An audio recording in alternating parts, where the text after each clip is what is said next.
बोलले नाहीत असं अतुल बेनके यांनी म्हटलेलं आहे। मी अजित पवार ज्या राष्ट्रवादीचं नेतृत्व करतायत त्यांच्या नेतृत्वात काम करतोय। तर मरीन ड्राईव्ह मधली दृश्य आहेत मुंबईतल्या। मोठ्या प्रमाणात लाटा उसळताना दिसत आहेत। एकीकडे कोसळधार सुरू आहे म्हणजे मुंबईत मुसळधार पाऊस सुरू आहे काही भागात, आणि दुसरीकडे आता या प्रचंड लाटा बघायला मिळत आहेत किनारपट्टी भागात मुंबईच्या। मरीन ड्राईव्ह वरची दृश्य आहेत मुंबईतल्या।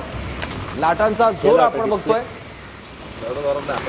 11:30 वाजताच्या आसपास भरतीचा इशारा देखील देण्यात आलेला आहे, त्यामुळे समुद्रात देखील भरती आणि पावसाचा जोर जर वाढला आणि त्याचवेळी जर भरती मोठ्या प्रमाणात आली तर सखल भागात आणखी पाणी मुंबईच्या साचू शकतं। मुंबईत सकाळपासून विविध भागात संततधार पाऊस आहे।